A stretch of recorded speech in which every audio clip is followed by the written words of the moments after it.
नमस्कार दोस्तों, मैं अमित कुमार सिंह अन अकेडमी के लर्निंग प्लेटफॉर्म पे आपका स्वागत करता हूं। दोस्त आप कैसे हैं? यहाँ हम देखेंगे crack UPSC CSC with Hindi. दोस्तों, यह भारत का सबसे बड़ा लर्निंग प्लेटफॉर्म है। अगर आप हमारे चैनल यूपीएससी सीएससी हिंदी को सब्सक्राइब करेंगे तो आपको यहाँ मिलेगा daily live class, daily live class, live test quiz मिलेगा, स्ट्रक्चर्ड कोर्स मिलेगा और अनलिमिटेड एक्सेस मिलेगा। मतलब आप एक ही वीडियो को कई बार देख सकते हैं, सुन सकते हैं। इसके लिए आपको क्या करना होगा? इसके लिए आपको अन अकेडमी लर्निंग ऐप डाउनलोड करना पड़ेगा। इसके लिए आपको अन अकेडमी लर्निंग ऐप डाउनलोड करना पड़ेगा। दोस्तों, अपने बारे में हम बता दें कि मैं अमित कुमार सिंह दिल्ली विश्वविद्यालय से ग्रेजुएशन और पोस्ट ग्रेजुएशन किया हूँ तथा विगत 5 वर्षों से दिल्ली और इलाहाबाद के विभिन्न कोचिंग संस्थानों में मैं पढ़ाता रहा हूँ, जहाँ करंट अफेयर्स, हिस्ट्री और स्टैटिक जीके का मैं क्लास लेता रहा हूँ। दोस्त, आज अन अकेडमी एक ऐसा प्लेटफॉर्म है जहाँ भारत के सभी बेस्ट एजुकेटर जुड़े हुए हैं, जो जहाँ आप अपने मनपसंद एजुकेटर से अपनी पढ़ाई कर सकते हैं और अपने मंजिल को आप प्राप्त कर सकते हैं। इसके लिए यहाँ पे आपको जो भी सिलेबस मिलेगा वो कॉम्प्रिहेंसिव सिलेबस मिलेगा। अब यूपीएससी सीएससी सब्सक्रिप्शन 1 महीने की जो फीस रखी गई है वो है 8,000 रुपये। 3 महीने की जो फीस है वो है 17% छूट के साथ 20,000 रुपये और 6 महीने की जो फीस है वो 25% छूट के साथ 36,000 रुपये और 12 महीने का जो फीस रखा गया है वो 54% छूट के साथ 44,000 रुपये में रखा गया है। यहाँ पे यूपीएससी सीएससी हिंदी में 2 तरह का कोर्स होता है। एक होता है प्लस और दूसरा होता है आइकॉनिक। प्लस में जो आपको सुविधा मिलेगी वो इसमें मिलता है live test series, unlimited practice, structured schedule मिलेगा और पर्सनल कोच मिलता है। इसके लिए आपको जो फीस का जो रखा गया है, 12 महीने की जो फीस है वो है 44,000 रुपये। अगर आप हमारे कोड AKS001 के साथ जाते हैं तो आपको 10% की छूट मिलेगी और आपको इसके लिए 39,600 रुपये पे करना होगा। 24 महीने की जो फीस रखी गई है, मतलब 2 साल की जो फीस है वो है मात्र 64,000 रुपये। अगर आप हमारे कोड AKS001 के साथ आते हैं तो आपको एक 57,600 में प्लान पड़ेगा। दोस्तों, आज के इस कोरोना काल में जिस तरह हम देख रहे हैं कि सरकारी नौकरियों का क्रेज बढ़ा है, उसको देखते हुए हम कह सकते हैं कि यह बहुत ही नॉमिनल फीस है, क्योंकि इतने कम फीस में कोई भी इंस्टीट्यूशन भारत का इससे बेहतर प्लान आपको नहीं दे सकता है। इसलिए आप हमारे कोड AKS001 के माध्यम से जरूर जुड़े और आप एडमिशन में, यही हमारी आपसे रिक्वेस्ट है कि आप हमारे कोड AKS001 के माध्यम से जरूर एडमिशन लें तथा हमारे वीडियो को लाइक करें और हमारे चैनल को सब्सक्राइब करें। दूसरा कोर्स है यहाँ पे आइकॉनिक। यूपीएससी सीएससी हिंदी का जो दूसरा कोर्स है आइकॉनिक, उसमें आपको क्या मिलेगा? लाइव क्लासेस मिलेगा, टेस्ट सीरीज मिलेगा, अनलिमिटेड प्रैक्टिस मिलेगा, हाँ, स्ट्रक्चर्ड शेड्यूल मिलेगा, पर्सनल कोच मिलेगा, daily mains Q&A practice, study planner और पर्सनलाइज्ड फीडबैक आपको मिलेगा। इसके लिए जो 12 महीने का जो सब्सक्रिप्शन रखा गया है, फीस रखा गया है, वो रखा गया है 64,000 रुपये। और अगर आप हमारे कोड AKS001 के साथ जाते हैं तो आपको 10% की छूट मिलेगी और इसके लिए आपको 57,600 रुपये पे करना होगा। अगर आप 24 महीने के कोर्स पे आप जाते हैं, 24 महीने के लिए आप अगर लेते हैं तो आपको 99,000 रुपये इसके लिए पे करना होगा। और अगर आप हमारे कोड AKS001 के साथ जाते हैं तो आपको 10% की छूट मिलेगी और 89,100 रुपया आपको इसके लिए पे करना पड़ेगा। दोस्तों इस तरह हम जिस तरह देख रहे हैं, इस कोरोना काल में जिस तरह सरकारी नौकरियों का क्रेज बढ़ा है, और यह कोरोना ने साबित कर दिया है कि सरकारी नौकरियों का कोई विकल्प नहीं है। उसको देखते हुए अनअकैडमी इस लक्ष्य को प्राप्त करने के लिए एक बेहतर प्लेटफॉर्म है, क्योंकि आप इसके द्वारा आप अपने मंजिल को प्राप्त कर सकते हैं और अपने लक्ष्य को भी साध सकते हैं। इसलिए आप हमारे कोड AKS001 के माध्यम से जरूर एडमिशन लें, यही हमारी आपसे रिक्वेस्ट है। इसी के साथ अब हम चलते हैं विषय वस्तु पे, जो आज हम पढ़ेंगे। आज यहाँ हम दोस्त पढ़ेंगे जैन और बौद्ध का उद्भव के क्या कारण थे। जैन और बौद्ध के उद्भव के क्या कारण थे, हम आज पढ़ेंगे जैन धर्म और बौद्ध धर्म पढ़ेंगे। इसमें हम पहले देखेंगे कि इन दोनों धर्मों के उद्भव के क्या कारण। हम देखते हैं कि उत्तर वैदिक काल में समाज जो था वो 4 वर्णों में विभाजित हो गया था, ब्राह्मण, क्षत्रिय, वैश्य और शूद्र।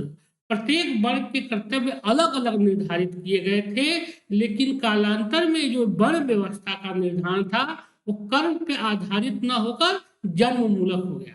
जन्म मूलक हो जाने के बाद क्या हुआ कि समाज में इनके साथ भेदभाव को उत्पन्न होना शुरू हो गया, खास करके वैश्य और शूद्र वर्ग के बाद। वैश्य लोग जो कर चुकाते थे, खेती करते थे, उनको समाज में वो इज्जत नहीं मिलती थी जो उनको मिलनी चाहिए थी। इसको लेकर उनके मन में आक्रोश था। उसी तरह हम देखते हैं कि शूद्र वर्ण के जो लोग थे उनकी स्थिति और दयनीय हो गई, क्योंकि हम देखते हैं कि धीरे धीरे उत्तर वैदिक काल के बाद शूद्र काल आते आते उनको सभी तरह से प्रतिबंधित कर दिया गया और उनका जीवन और बदतर। इन्हीं स्थितियों में हम देखते हैं कि जैन और बौद्ध धर्म का उद्भव होता है।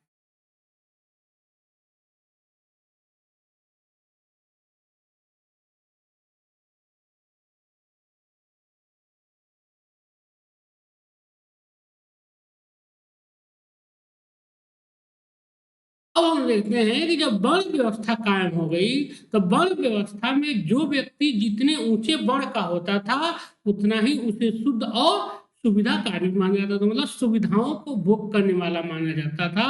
और जो व्यक्ति अपराधी जितने ही निम्न वर्ण का होता था उसके लिए उतने ही कठोर दंड की व्यवस्था होती थी। इस वर्ण व्यवस्था में क्षत्रिय लोग जो थे वो शासक के रूप में काम करते थे, और ब्राह्मण लोग जो थे वो विषयक प्रभुत्व एवं प्रबल आपत्ति व्यक्त करते थे। ब्राह्मणों के धर्म विषयक प्रभुत्व पे क्षत्रिय लोग क्या करते थे, प्रभुत्व पर प्रबल आपत्ति व्यक्त करते थे। मतलब कहीं ना कहीं हम देखते हैं कि ब्राह्मण और क्षत्रियों में भी टकराव उत्पन्न हो गया था।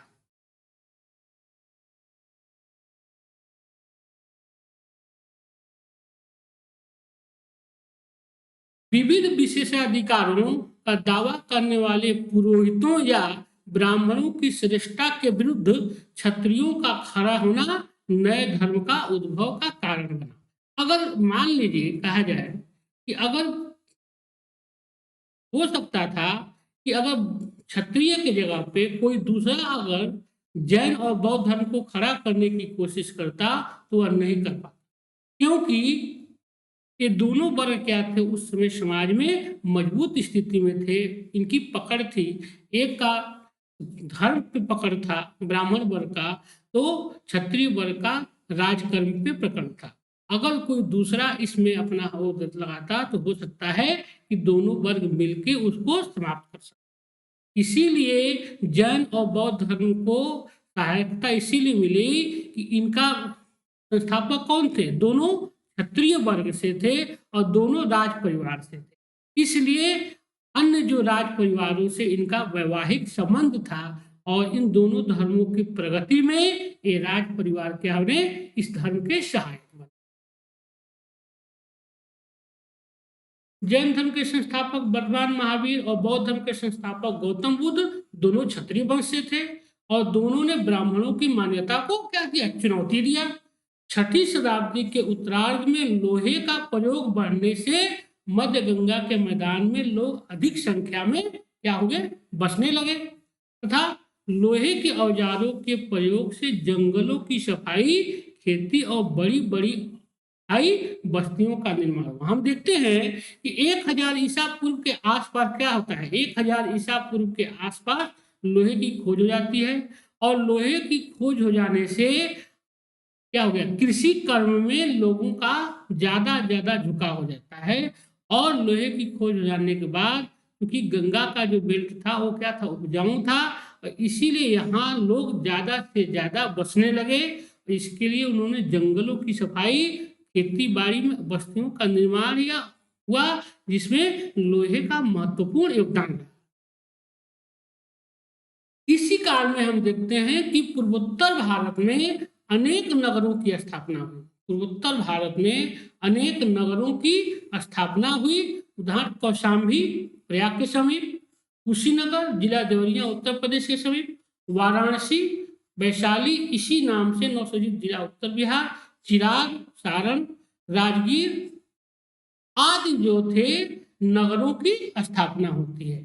सबसे पुराने सिक्के जो ईसा की 5वीं सदी में मिलते हैं। सिक्कों के बारे में कहा जाता है कि जो सबसे पुराने जो सिक्के हैं वो ईसा पूर्व की 5वीं सदी के हैं। दोस्तों ये परीक्षा की दृष्टि से काफी महत्वपूर्ण है, और मैं आपको जो भी पढ़ा रहा हूँ ये एनसीईआरटी बेस्ड है। एनसीईआरटी बेस्ड महेश बनवाल की किताब है, इसलिए आप इसको उसी हिसाब से देखेंगे। परीक्षा की दृष्टि से बहुत महत्वपूर्ण है, खास करके प्रीलिम्स की दृष्टि से, क्योंकि इसका एक एक फैक्ट जो है एनसीईआरटी से लिया गया है। इसलिए आप हमारे वीडियो को लास्ट तक देखें और उसको हमारे चैनल को सब्सक्राइब करें तथा लाइक करें, और आप हमारे कोड AKS001 के माध्यम से जरूर एडमिशन लें। यही हमारी आपसे रिक्वेस्ट है, क्योंकि हम चाहते हैं कि हमारा और आपका साथ लंबा चल सके। इसके लिए एडमिशन आपका होना जरूरी है। इन सिक्कों के प्रचलन में हम देखते हैं कि इससे क्या हो गया, वाणिज्य व्यापार का विस्तार हुआ। हम देखते हैं कि 5वीं सदी तक आते आते, ईसा पूर्व की 5वीं सदी तक आते आते पंचमार्क सिक्के, सिक्के मतलब आहत सिक्कों का प्रचलन शुरू हो गया। इससे क्या हुआ कि वाणिज्य व्यापार में विस्तार हुआ। इससे क्या हुआ कि वैश्य वर्ग, जो व्यापारी वर्ग थे, का उनका महत्व बढ़ गया, क्योंकि व्यापारी वर्ग जो वैश्य वर्ग जो था वो व्यापार और कृषि कार्यों में क्या था, संलग्न था। ब्राह्मण प्रधान समाज में, ब्राह्मण प्रधान समाज में जो अभी तक की स्थिति चली आ रही थी उसमें वैश्यों को तीसरा स्थान था। लेकिन जब उनके पास धन हो गया, वही राजा को टैक्स चुकाते थे, खेती वही करते थे, तो उनके अंदर इसको लेकर क्या हुआ, विद्वेष की भावना उत्पन्न हुई कि सब कुछ तो हम करते हैं और हमको समाज में तृतीय स्थान प्राप्त है। इसीलिए वह विद्रोह की अपने मन के अंदर भावना उत्पन्न रखने लगे, और उसी समय संयोग से जैन और बौद्ध धर्म का उद्भव हुआ, जिससे इस वर्ग का सबसे ज्यादा सहयोग किसी वर्ग का मिला, ये दोनों धर्मों को, तो वह था जैन वैश्य वर्ग का। वे ऐसे किसी धर्म की खोज में थे जहां उनकी सामाजिक स्थिति में क्या हो, सुधार।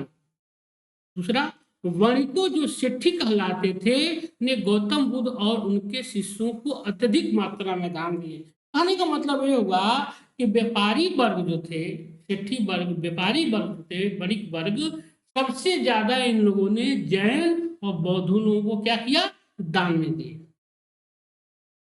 इसका पहला कारण यह था कि जैन और बौद्ध धर्म का की आरंभिक अवस्था में तत्कालीन वर्ण व्यवस्था को कोई महत्व नहीं दिया गया। मतलब जैन और बौद्ध धर्म की जो शुरुआती समय था उसमें वर्ण व्यवस्था को इन्होंने क्या किया, नकार दिया। दूसरे, ये अहिंसा पर बल देते थे, वो अहिंसा पर उपदेश देते थे, जिससे विभिन्न राजाओं के मध्य होने वाले युद्धों का अंत हो सकता। अब मान लीजिए कि जब युद्ध नहीं होगा तो चारों तरफ शांति रहेगी, और शांति जब रहेगी तो वाणिज्य व्यापार सबसे ज्यादा क्या होगा, फली फूलेगा। युद्ध की स्थिति में क्या होता है कि वाणिज्य व्यापार से लेकर सभी की जो आर्थिक क्रियाएं होती हैं वो क्या होता है, तो उनकी प्रगति रुक जाती है, जिससे क्या होता था, व्यापारी वर्ग को घाटा होता था। और यह धर्म जो था जैन और बौद्ध दोनों ने इस बात पर जोर दिया कि अहिंसा, अहिंसा पे जोर दिया, जो इनके हक में था। किसके हक में था? जैन व्यापारी वर्ग के हक में था। तीसरे, ब्राह्मणों की कानून संबंधी पुस्तकों में जो धर्म सूत्र कहलाती थी, सूद के कारोबार को क्या माना गया था? निंदनीय माना गया था। क्योंकि हम देखते हैं कि मनुस्मृति के अनुसार सूद लेने वाले को पाप समझा जाता था, वो दंड का भागीदार था। और जैन और बौद्ध धर्म में ऐसी कोई बात नहीं थी। यह भी बात जो थी वो गरीब वर्ग के फेवर में जाती थी। क्योंकि तीसरे, ब्राह्मणों की कानूनी सभी पुस्तकों में धर्म सूत्र कहलाती थी, सूद के कारोबार को निंदनीय समझा जाता तथा सूद पर जीने वाले को अधम कहा जाता। कहने का मतलब हुआ कि हिंदू धर्म के जो पुस्तकें थी, ब्राह्मण धर्म की पुस्तकें थी, उसमें सूद को क्या माना जाता था? अधम कर्म माना जाता था। लेकिन बौद्ध और जैन धर्मों में ऐसी कोई बात नहीं थी। तीसरा, देखते हैं कि बौद्ध और जैन दोनों संप्रदाय जो थे वो सरल, शुद्ध और संयमित जीवन के पक्षधर थे। बौद्ध और जैन दोनों धर्मों के शिक्षाओं का आदेश था कि वे जीवन में विलासिता की वस्तुओं का उपयोग न करें। मतलब विलासिता से दूर रहने का ये उपदेश देते थे। क्योंकि देखिए, विलासिता की वस्तुओं से जब व्यक्ति ज्यादा उपयोग करता है तो सुख का कामी हो जाता है और ज्यादा से ज्यादा धन इकट्ठा करने की कोशिश करता है, क्योंकि वह केवल उसी सुख की तरफ भागता है। लेकिन वह आध्यात्मिक सुख से क्या होता है? वंचित रह जाता है। अब हम पढ़ेंगे पहला, वर्धमान महावीर और जैन संप्रदाय। वर्धमान महावीर और जैन संप्रदाय, यही से हम शुरू करते हैं। जैन शब्द का संस्कृत में अर्थ क्या होता है? जीन है। जीन से जैन शब्द की उत्पत्ति हुई है। संस्कृत का शब्द है जीन, उससे जैन शब्द की उत्पत्ति है, जिसका अर्थ होता है विजेता। मतलब जो अपने इंद्रियों पर विजय प्राप्त कर ले, जो अपने इंद्रियों पर विजय प्राप्त कर ले उसको क्या कहा जाता है? जितेंद्रिय कहा जाता है, उनको जीन कहा जाता है। जैन महात्माओं को निर्ग्रंथ, बंधन रहित व जैन धर्म को के अधिष्ठाता को क्या कहा गया? तीर्थकर कहा गया। जैन धर्म के प्रथम तीर्थकर ऋषभ देव या आदिनाथ थे और अरिष्टनेमि का उल्लेख ऋग्वेद में मिलता है। क्वेश्चन पूछा जाता है कि निम्नलिखित में से किस जैन धर्म के तीर्थंकर का उल्लेख ऋग्वेद में मिलता है? तो है अरिष्टनेमि। अरिष्टनेमि का उल्लेख जो है वो ऋग्वेद में मिलता है। परीक्षा की दृष्टि से काफी महत्वपूर्ण है चैप्टर, इसलिए आप लोग उसी हिसाब से देखेंगे, क्योंकि परीक्षा में पूछा गया है कि अरिष्टनेमि का उल्लेख कहाँ मिलता है? ऋग्वेद में मिलता है। जैन धर्म में हम देखते हैं कि 22 तीर्थंकर हुए। 22 तीर्थंकर हुए किसमें? जैन धर्म। अरिष्टनेमि को ऋग्वेद में वासुदेव कृष्ण का भाई बताया। अरिष्टनेमि को विष्णु वंश का माना गया है। इनको जैन धर्म में 22वें तीर्थंकर अरिष्टनेमि को क्या माना गया है? ऋग्वेद में वासुदेव कृष्ण का भाई बताया गया है। वासुदेव कृष्ण का भाई बताया गया है अरिष्टनेमि को। इनको किसे? विष्णु वंश से संबंध रखा गया है। ये मथुरा के विष्णु वंश से इनका संबंध था। जैन धर्मावलंबियों का विश्वास है कि उनके सबसे महान धर्मोपदेष्टा महावीर थे। मतलब 24वें तीर्थंकर, 24 जो तीर्थंकर हुए उसमें 24वें तीर्थंकर जो महावीर थे वो सबसे महान धर्मोपदेष्टा थे।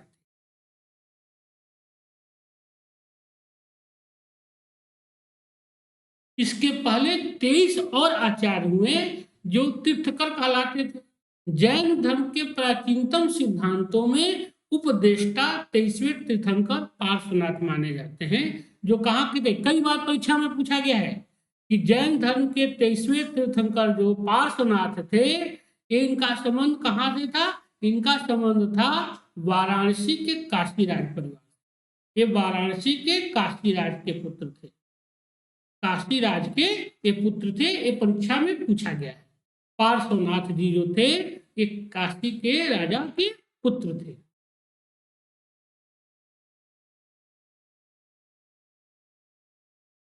और कहा जाता है कि जैन अनुश्रुतियों के अनुसार सम्मेद पर्वत शिखर पे इनका क्या हुआ, निर्वाण प्राप्त हुआ था पार्श्वनाथ को। कई बार एग्जाम में पूछा गया है कि निम्नलिखित में से किस जैन तीर्थंकर का परिनिर्वाण कहाँ हुआ था, सम्मेद शिखर पर्वत पे हुआ। उनका हुआ था किसका, वो हुआ था आपको पार्श्वनाथ का सम्मेद शिखर। ये कहाँ है, झारखंड में पारसनाथ पहाड़ी के पास है सम्मेद शिखर। पार्श्वनाथ द्वारा प्रतिपादित 4 महाव्रत क्या है, सत्य, अहिंसा, अपरिग्रह तथा अस्तेय। और इसी में एक आगे महावीर ने एक और जोड़ दिया, वो था ब्रह्मचर्य। अब हम 24 तीर्थंकरों का नाम देख लेते हैं। सबसे पहले ऋषभ देव, फिर अजीतनाथ, संभवना, अभिनंदन दास, सुमतिनाथ, पदम प्रभु, सुपार्श्वनाथ, चंद्र प्रभु, सुविधिनाथ, पुष्पदंत, शीतलनाथ, श्रेयांशनाथ, वसुपूज्यनाथ,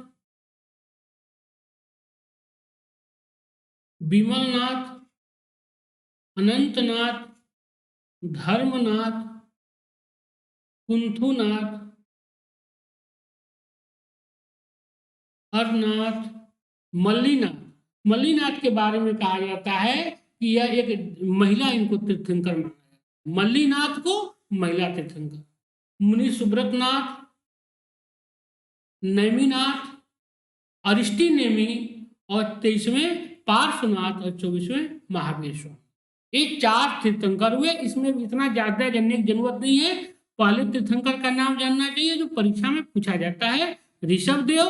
फिर लास्ट वाले 2 लोग जाना चाहिए, 3 लोगों को, अरिष्टि नेमी, पार्श्वनाथ और महावीर को। और एक किस जैन तीर्थंकर को महिला माना जाता है, मल्लीनाथ को। इनका नाम याद।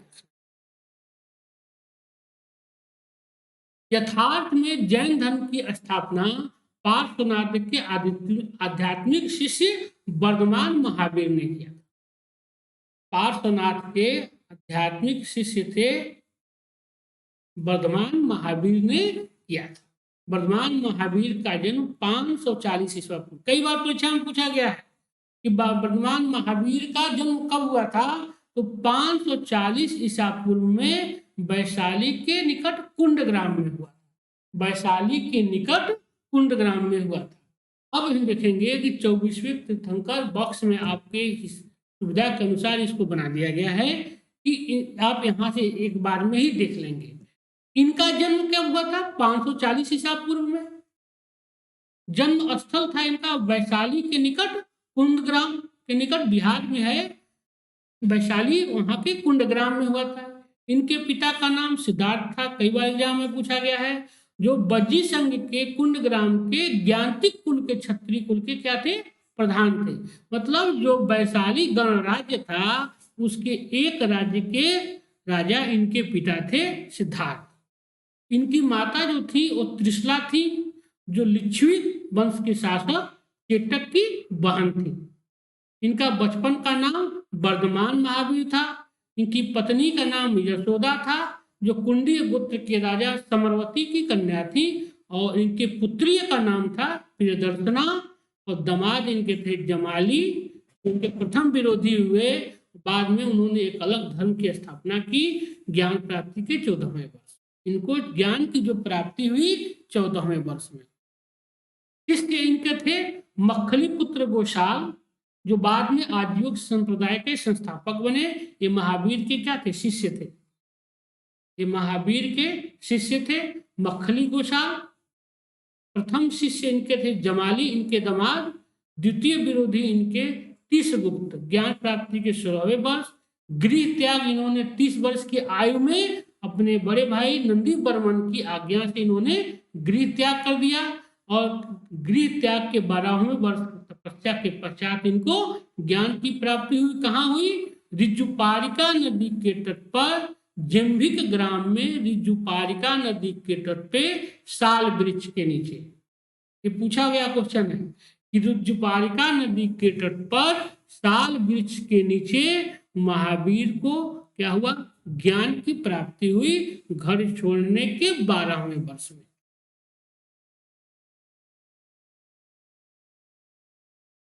इन्होंने अपना जो प्रमुख उपदेश दिया वह राजगृह के वितुलाचल पहाड़ी पर स्थित बराकर नदी के तट पर। इनकी प्रमुख उपाधि क्या थी, महावीर की जो उपाधि दी गई थी वो प्रमुख इनकी उपाधि क्या थी ये हम देख लेते हैं। इनकी उपाधि थी केवलिन, कैवल्य, सर्वोच्च ज्ञान प्राप्त व्यक्ति, जीन विजेता, निर्ग्रंथ, बंधन रहित और अरहत पूज्य। ये इनकी क्या थी, उपाधि थी।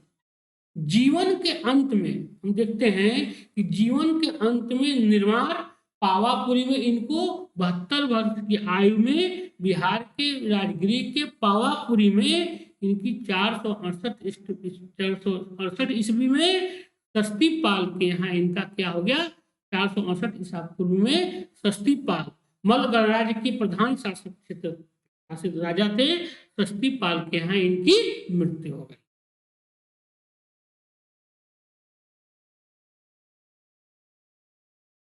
पार्श्वनाथ के बारे में परीक्षा में पूछा जाता है, इसको हमको जान लेना चाहिए, परीक्षा की दृष्टि से महत्वपूर्ण है। इनका जन्म जो हुआ था महावीर स्वामी के जन्म से 250 वर्ष पूर्व हुआ था।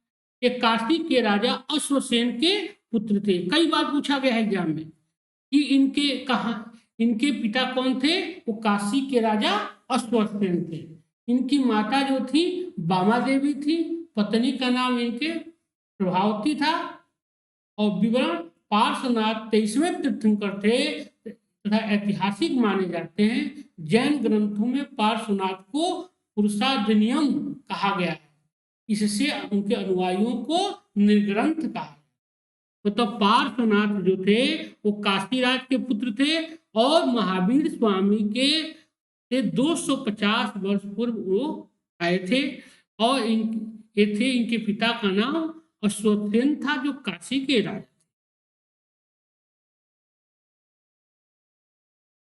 महावीर के पिता जो थे वो ज्ञानती कुल के प्रधान थे।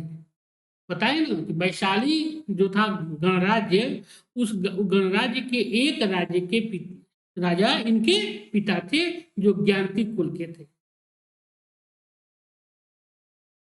महावीर सत्य की खोज के लिए 30 वर्ष की अवस्था में इन्होंने अपने सांसारिक जीवन का त्याग कर सन्यासी हो गए, यति हो गए, यति मतलब सन्यासी हो गए और 42 वर्ष की अवस्था में मतलब गृह त्याग के 12 वर्ष बाद इन्हें क्या हुआ, कैवल्य की प्राप्ति हुई, मतलब ज्ञान की प्राप्ति हुई। कैवल्य की प्राप्ति मतलब ज्ञान की इनको प्राप्ति हुई।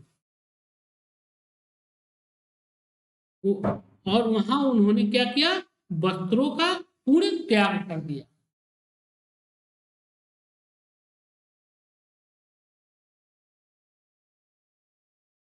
और कैवल्य की प्राप्ति के द्वारा हम देखते हैं कि महावीर स्वामी ने क्या किया, सुख और दुख पर विजय प्राप्त कर ली। देखिए दोनों धर्म, चाहे जैन धर्म रहा चाहे बौद्ध धर्म, जिनको ज्ञान की प्राप्ति हो गई वो सुख दुख से परे हो जाता है। ऐसे भी आम जीवन में भी माना जाता है कि जिस व्यक्ति को अपने सत्य का पता चल जाए कि मोह माया लोभ से अगर दूर हो जाए, सत्य का ज्ञान हो जाए। सत्य का ज्ञान का मतलब ये नहीं है कि केवल ज्ञान हो जाए, पढ़ लिख के आदमी सत्य का ज्ञान मतलब यह आत्मबोध हो जाए कि दुनिया में हर चीज नश्वर है, जो यहाँ आया है वो समाप्त होना है, इसके पीछे भागना ठीक नहीं है। अगर वह उसके आत्म ज्ञान आत्मबल का ज्ञान अगर हो जाए तो व्यक्ति क्या हो जाता है, निर्ग्रंथ हो जाता है।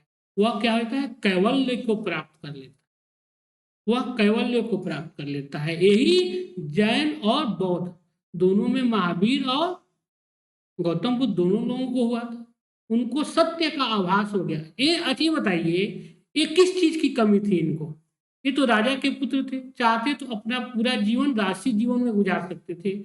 महावीर भी राजा के पुत्र थे और गौतम बुद्ध भी राजा के पुत्र थे। इनको किसी चीज की कोई कमी नहीं थी, सभी सुख सुविधा से भरा हुआ था, लेकिन जो ये सुख खोज रहे थे, आध्यात्मिक सुख, वह उन्हें वहां नहीं मिल सकता था, और इसकी खोज में उन्हें गृह त्याग करना ही पड़ा, और जो सुख उन्हें मिला वह उनका क्या था? आत्म सुख था।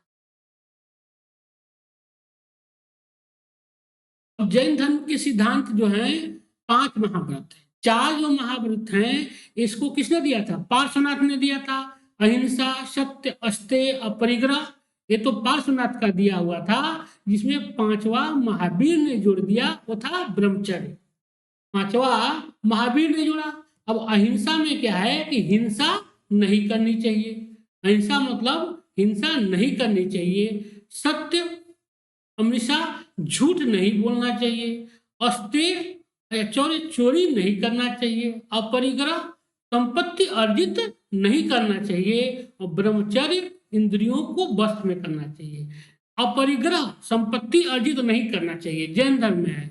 और सबसे ज्यादा जैन धर्म को अपनाए व्यापारी वर्ग के लोग, और सबसे ज्यादा धन संचय कौन करता है? व्यापारी वर्ग के लोग करते हैं। तो कहीं ना कहीं अपरिग्रह जो उनका नियम वो है, पंच महाव्रत है, उसके हिसाब से ये ठीक नहीं है।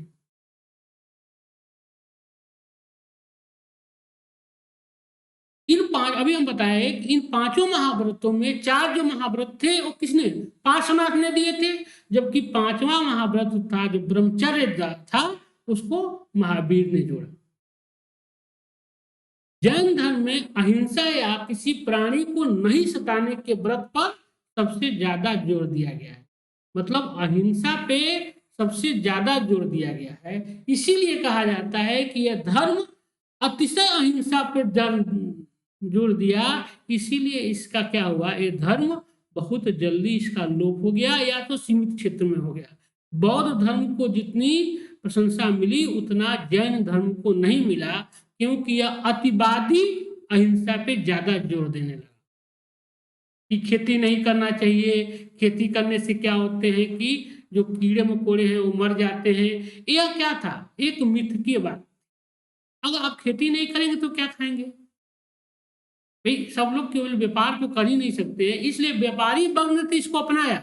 लेकिन जैन धर्म का जो अपरिग्रह का सिद्धांत है उसका इन्होंने उल्लंघन किया, क्योंकि अपरिग्रह में कहा गया है कि धन संचय नहीं करना चाहिए, और व्यापारी लोग सबसे ज्यादा धन संचय करते हैं। हम देखते हैं कि जैन धर्म 2 हिस्सों में बट गया, 2 संप्रदायों में जैन धर्म क्या हो गया? विभक्त हो गया। एक को क्या कहा गया? श्वेतांबर, अर्थात सफेद वस्त्र धारण करने वाले, और दूसरे को कहा गया दिगंबर, अर्थात नग्न रहने वाले। जैन धर्म में देवताओं के अस्तित्व को क्या किया गया है? स्वीकार किया गया है। ये प्रश्न पूछा जाता है, परंतु उनका स्थान जो है वो जीन से नीचे माना गया है। जीन मतलब इनके 24 तीर्थंकर हैं जो उनसे नीचे माना गया है। भगवान के अस्तित्व को, देवताओं के अस्तित्व को तो स्वीकारा गया है, लेकिन ये कहा गया है कि इनका स्थान जीन से नीचे है। अब कौन कौन जैन साहित्य है? जैन साहित्य को क्या कहा जाता है? आगम कहा जाता है। जैन साहित्य को आगम कहा जाता है।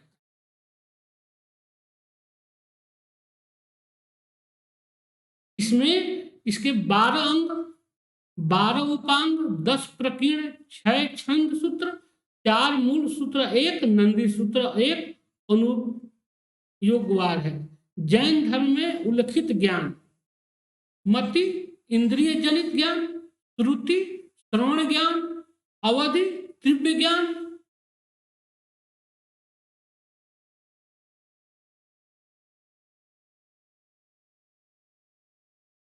कैवल्य, पूर्ण ज्ञान। कैवल्य को क्या कहा गया है? पूर्ण ज्ञान का। कैवल्य की प्राप्ति मतलब पूर्ण ज्ञान। जैन धर्म में हम देखते हैं कि मुख्यतः सांसारिक बंधनों से छुटकारा पाने के उपाय बताए। जैन धर्म में यह बताया गया है कि सांसारिक जीवन से किस तरह हमको छुटकारा हम पा सकते हैं। इसमें इसमें छुटकारा या मोक्ष पाने के लिए सम्यक ज्ञान, सम्यक ध्यान और सम्यक आचरण पर बल दिया गया है। छुटकारा पाने के लिए, किससे? मोक्ष पाने के लिए और सांसारिक जीवन से छुटकारा पाने के लिए सम्यक ज्ञान, सम्यक ध्यान और सम्यक आचरण पर बल दिया गया है कि मतलब ये जीवन में आवश्यक है। यह तीनों जैन धर्म के त्रिरत्न कहलाते हैं, मतलब 3 जौहर माने जाते हैं। परीक्षा में पूछता है कि जैन धर्म के त्रिरत्न क्या है? वो है सम्यक ज्ञान, सम्यक ध्यान और सम्यक आचरण। ये जैन धर्म के क्या है? 3 त्रिरत्न है। जैन धर्म के त्रिरत्न है, सम्यक ज्ञान, सम्यक ध्यान और सम्यक आचरण। ये परीक्षा में कई बार पूछे गए हैं। जैन धर्म में युद्ध और कृषि दोनों वर्जित माने। अभी हम बताए थे कि लोग अतिशय अहिंसा पे ज्यादा बल दिए। अतिशय अहिंसा मतलब अति ज्यादा। देखिए, कोई भी चीज की अति नहीं होनी चाहिए, ना ज्यादा युद्ध होना चाहिए। लेकिन अब कृषि नहीं होगा, कृषि नहीं होगा तो अन्न की उपज नहीं होगी, अन्न की उपज नहीं होगी तो इतनी बड़ी जनसंख्या का भरण पोषण कैसे होगा? कहने का मतलब ये हुआ कि जैन धर्म जो था वह सामाजिकता से दूर था। यह लोगों के उससे दूर था। लोगों की आवश्यकता क्या? ये बताइए, सब लोग के व्यापार करके जब कोई कृषि ही नहीं करेगा तो लोग खाएंगे क्या? इस पे तो उसने कोई जवाब नहीं दिया। क्योंकि दोनों जैन धर्म का मानना था कि ठीक है, युद्ध नहीं होना चाहिए, वो तो बात समझ में आती है, लेकिन कृषि पर भी प्रतिबंध यह कहीं से भी उचित नहीं माना जाता। जैन धर्म में पुनर्जन्म और कर्मवाद में विश्वास करता है। जैन और बौद्ध दोनों पुनर्जन्म में विश्वास करते हैं। तभी तो ये लोग कहते हैं बोधिसत्व मानते हैं। बौद्ध लोग की बोधिसत्व मतलब बुद्ध के रूप में पैदा लेंगे। जैन भी मानते हैं कि कर्म के हिसाब से कि पुनर्जन्म होता है, व्यक्ति अपने कर्म के अनुसार उसका फल पाता है, जिस योनि में जाना होता है उस योनि में जाता है। मतलब कर्म फल और जन्म, जो कर्म फल जो है, जो व्यक्ति जैसा कर्म करता है उसी के अनुसार उसे फल की प्राप्ति होती है और मृत्यु का कारण होता है। जैन धर्म संसार की वास्तविकता को स्वीकार करता है, परंतु सृष्टिकर्ता के रूप में वो ईश्वर को नहीं मानता। जैन धर्म यह कहता है संसार की वास्तविकता तो है कि ऐसी कोई शक्ति है जो इसको चला रही है, लेकिन सृष्टिकर्ता के रूप में, मतलब इस सृष्टि के संचालन करने वाले के रूप में वह इसको भगवान को नहीं, ईश्वर को नहीं स्वीकार, मतलब ईश्वर की सत्ता को नहीं मानता। हम लोग शुरू में ही पढ़े हैं कि वह ईश्वर की सत्ता को स्वीकारता है, लेकिन कहता है कि उसका स्थान किससे? जीन से नीचे है, जीन से नीचे मानता है। जैन धर्म का प्रचार प्रसार जो हुआ, महावीर ने अपने अनुयायियों का संघ बनाया। महावीर ने, हम देखते हैं कि अपने धर्म के प्रचार प्रसार के लिए अपने अनुयायियों का संघ बनाया, जिसमें स्त्री और पुरुष दोनों का स्थान मिला। महावीर के अनुयायियों की संख्या 14,000 बताई गई है कि 14,000 जो थे महावीर के अनुयायी थे। अब इनके से हम देखते हैं कि जैन धर्म की 2 प्रमुख संगीतियां हुई, सम्मेलन हुए, जो बहुत इंपॉर्टेंट है। कई बार परीक्षा में पूछा गया है और आगे भी पूछा जाता रहेगा, इसकी संभावनाएं हमेशा बनी रहती हैं। प्रथम जैन संगति जो हुआ, प्रथम जैन संगति वह कहाँ हुआ था? वो हुआ था पाटलिपुत्र में। प्रथम जैन संगति जो हुआ वो हुआ पाटलिपुत्र में, बिहार के पाटलिपुत्र में, स्थूल भद्र के नेतृत्व में। इसके अध्यक्ष थे प्रथम संगति के, वो थे स्थूल भद्र। 300 ईसा पूर्व में हुआ, 300 ईसा पूर्व में स्थूल भद्र के नेतृत्व में प्रथम जैन संगति पाटलिपुत्र में हुई। और द्वितीय जैन संगति वल्लभी राज्य में, गुजरात के वल्लभी राज्य में हुई, देवादि क्षमा श्रवण के नेतृत्व में। वे श्वेतांबर आचार्य थे, देवादि क्षमा श्रवण उनके नेतृत्व में 512 ईसा पूर्व में द्वितीय संगति हुई। कहाँ? वल्लभी राज्य में। पूछा गया है परीक्षा में, परीक्षा की दृष्टि से इंपॉर्टेंट है। पूछता है कि प्रथम जैन संगति का आयोजन कहाँ हुआ था, कब हुआ था, पाटलिपुत्र में किसके नेतृत्व में हुआ था, स्थूलभद्र के नेतृत्व में ईसा पूर्व 300 में। और द्वितीय संगति का जो आयोजन हुआ वो हुआ था बल्लभी गुजरात में देवार्दी क्षमा श्रवण के 512 ईसा पूर्व में। 512 ईसा पूर्व में द्वितीय क्या हुआ, द्वितीय संगति का आयोजन किया गया। क्लियर हो गया है। अब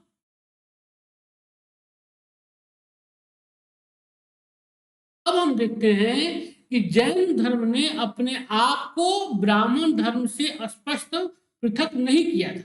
जैन धर्म धीरे धीरे दक्षिण और पश्चिम भारत में फैला और जहां पे ब्राह्मण धर्म कमजोर था, मतलब इसने ब्राह्मण धर्म पर पुरजोर विरोध नहीं किया। अब देखते हैं कि दक्षिण भारत में पूछता है प्रश्न कि दक्षिण भारत में जैन धर्म को फैलाने का श्रेय किसको दिया जाता है, तो चंद्रगुप्त मौर्य को दिया जाता है। चंद्रगुप्त मौर्य को, क्योंकि हम देखते हैं कि अपने जीवन के अंतिम दौर में जैन धर्म को चंद्रगुप्त मौर्य ने स्वीकार किया और श्रवणबेलगोला में अपने अंतिम जीवन उसने बिताए। कर्नाटक में जैन धर्म के प्रचार प्रसार का श्रेय सम्राट चंद्रगुप्त को दिया जाता है 322 से 298 ईसा पूर्व। जैन धर्म के मुख्य उपदेशों को संकलित करने के लिए पाटलिपुत्र में एक परिषद का आयोजन किया गया। जैन धर्म के उपदेशों को संकलित करने के लिए पाटलिपुत्र में एक परिषद का आयोजन किया गया।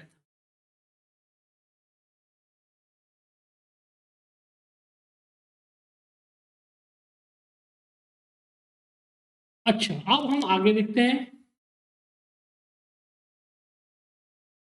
कुछ नहीं है इसमें, अब इसके आगे हम बढ़ते हैं। जैन धर्म का क्या योगदान है समाज में, जैन धर्म ने क्या योगदान दिया। जैन धर्म ने वर्ण व्यवस्था और वैदिक कर्मकांड की बुराइयों को रोकने के लिए गंभीर प्रयास किया। जैन धर्म ने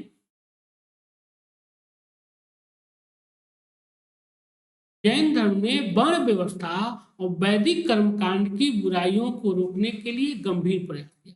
मतलब समाज में जो बुराइयां व्याप्त थी, मतलब ब्राह्मण समाज क्या था, वर्ण व्यवस्था 4 वर्णों में विभाजित था ब्राह्मण धर्म, ब्राह्मण क्षत्रिय वैश्य शूद्र, जिसमें से 2 वर्गों की जो स्थिति थी, वैश्यों और शूद्रों की स्थिति उतनी अच्छी नहीं थी जितनी होनी चाहिए थी।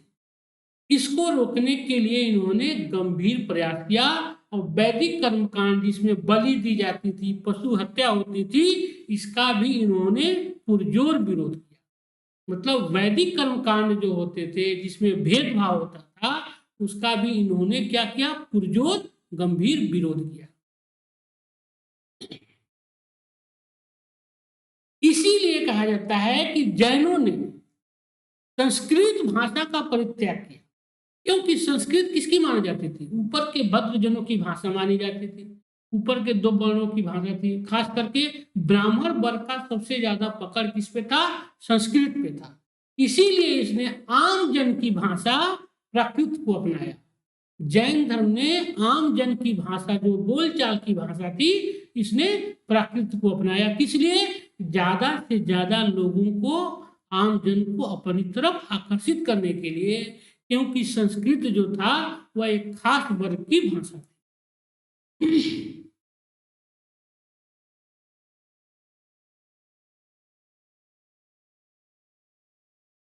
जैनों ने मध्यकाल के आरंभ में संस्कृत भाषा का अत्यधिक प्रयोग किया तथा कन्नड़ भाषा के विकास में अपना यथेष्ट योगदान दिया। कहने का मतलब हुआ कि बाद में हम देखते हैं मध्यकाल आते आते जैनों ने भी संस्कृत भाषा को अपना लिया और उन्होंने कन्नड़ भाषा के विकास में अपना यथेष्ट योगदान दिया, क्योंकि कन्नड़ भाषा कहीं न कहीं संस्कृत से मिलती जुलती भाषा है।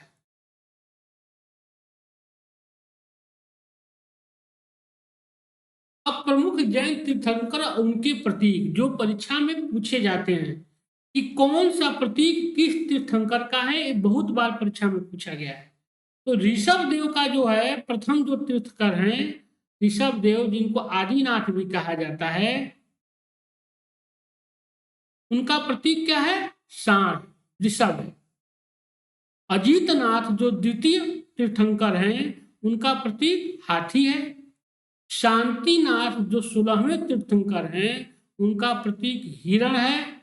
और पार्श्वनाथ जो 23वें तीर्थंकर हैं, उनका प्रतीक सांप है। और 24वें तीर्थंकर महावीर स्वामी जो हैं, उनका क्या है? सिंह है। बहुत बार एग्जाम में पूछा गया है। ये चारों पांचों नाम दे देता है और इनको कहता है कि इनको क्रम से लगाइए कि किसका प्रतीक चिन्ह कौन रहा है। तो ऋषभ देव का प्रतीक चिन्ह सांड, अजीतनाथ का प्रतीक हाथी, शांतिनाथ का हिरण, पार्श्वनाथ का सांप और महावीर स्वामी का प्रतीक सिंह है। ये याद रखिएगा क्योंकि ये परीक्षा की दृष्टि से महत्वपूर्ण है। यह पूछा ही जाता है, चाहे आप यूपीएससी का एग्जाम दीजिए, चाहे यूपीपीएससी का दीजिए, चाहे बीपीएससी का दीजिए, चाहे आरपीएससी का एग्जाम दीजिए, कहीं का भी कोई भी स्टेट पीसीएस या आईएएस का एग्जाम देंगे तो एक क्वेश्चन आपसे पूछा ही पूछा जाए।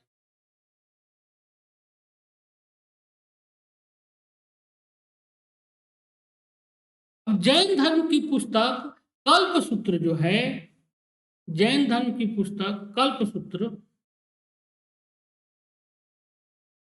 जिसकी रचना भद्रबाहु ने किया था, भद्रबाहु ने किया था।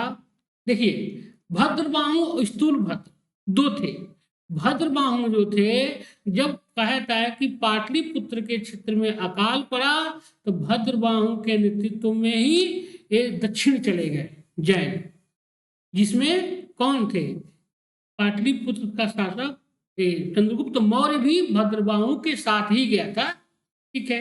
और जब ये वापस आए, जब अकाल समाप्त हो गया, जब ये पाटलिपुत्र वापस आए तो इन्होंने देखा कि यहाँ जो बचे हुए जो जैन थे वे सफेद वस्त्र धारण करना शुरू कर दिए। और वहीं पे क्या हुआ कि पाटलिपुत्र के सम्मेलन में ही जो प्रथम जैन संगति का आयोजन किया गया, उसमें जिसका नेतृत्व स्थूलभद्र ने किया था, वहां पे यह दो हिस्सों में बट गया, श्वेतांबर और दिगंबर। दिगंबर वे थे जो महावीर के द्वारा दिए गए उपदेशों का पालन करते थे। मतलब अगर वस्त्र, वो जो नंगे आज भी रहते हैं वो, और जो वस्त्र धारण करने लगे सफेद रंग का, उनको क्या कहा गया? श्वेतांबर कहा गया। मतलब श्वेत वस्त्र धारण। जैन धर्म की एक दूसरी पुस्तक है भगवती सूत्र, जो महावीर के जीवन पर प्रकाश डालती है, भगवती सूत्र। और पूछता है क्वेश्चन कि जैन धर्म की कौन सी ऐसी पुस्तक है जिसमें 16 महाजनपदों का वर्णन मिलता है? वो भगवती सूत्र है। भगवती सूत्र जैन धर्म की एक महत्वपूर्ण पुस्तक है जिसमें क्या 16 महाजनपदों का उल्लेख मिलता है।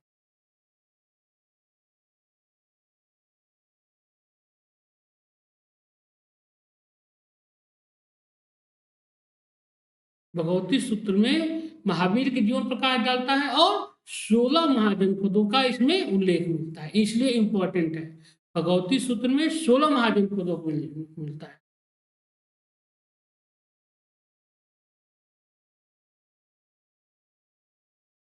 जैन धर्म के प्रचार के लिए पावापुरी में एक जैन संघ की स्थापना की गई थी और जैनों ने अपभ्रंश भाषा में पहली बार कई महत्वपूर्ण ग्रंथ लिखे और इनका पहला व्याकरण भी किया। और बौद्धों की तरह जैन लोग भी प्रारंभ में मूर्ति पूजक नहीं थे, लेकिन बाद में महावीर और अन्य तीर्थंकरों की मूर्तियां बनाकर उनकी पूजा कर।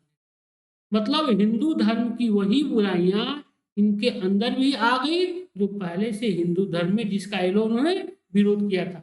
जब मूर्ति पूजा का इन्होंने विरोध किया था, लेकिन धीरे धीरे ये भी जैन और बौद्ध दोनों धर्मों में पहले के तीर्थंकरों और महात्मा बुद्ध आदि की मूर्ति बनाकर ये लोग क्या करने लगे?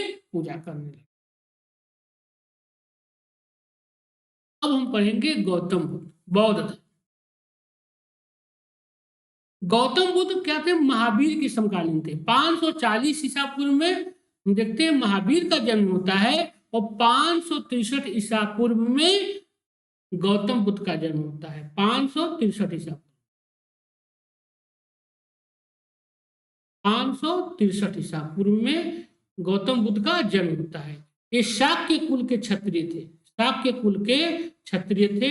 इनके पिता जो थे वो कपिल वस्तु के राजा थे, जो नेपाल के तराई में अवस्थित। इनका जन्म जो हुआ था वो लुम्बिनी नामक ग्राम में। परीक्षा में पूछता है कि किस कुल से थे, इनके पिता का क्या नाम था और इनका जन्म कहाँ हुआ था। वो हुआ था लुम्बिनी ग्राम में। इनका जन्म जो हुआ था वो हुआ था लुम्बिनी ग्राम में। गौतम बुद्ध के पिता का जो नाम था वो था सुदोधन। ये शाक्य गणराज्य के प्रधान थे। इनकी माता महामाया थी और जो कोशल राज्य की कोली वंश की राजकुमारी थी। ये इनकी माता जो थी, कई ये परीक्षा में पूछा गया एबीपीसीएस में कि इनकी माता किस वंश से थी, तो वो थी कोलीय राजवंश।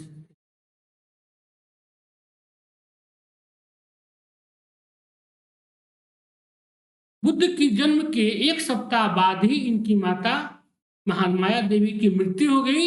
इसलिए इनका जो पालन पोषण किया इनकी मौसी महाप्रजापति गौतमी ने किया।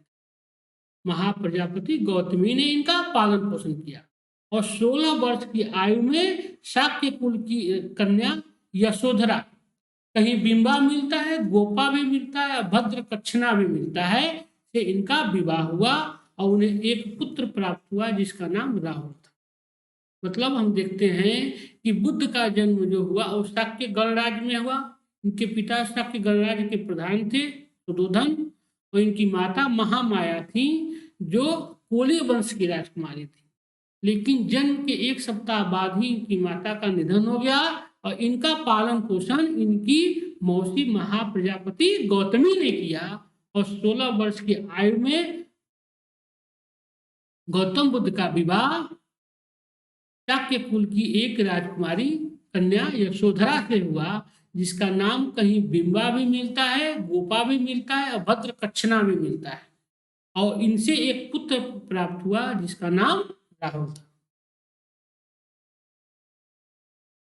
बचपन से ही हम देखते हैं कि गौतम बुद्ध का जो चिंतन था आध्यात्मिक चिंतन की ओर था। इनका ध्यान जो था, गौतम बुद्ध का ध्यान इधर था, आध्यात्मिक चिंतन था। इसीलिए इसी की खोज में उन्होंने 29 वर्ष की अवस्था में गृह त्याग दिए और गृह त्याग के उपरांत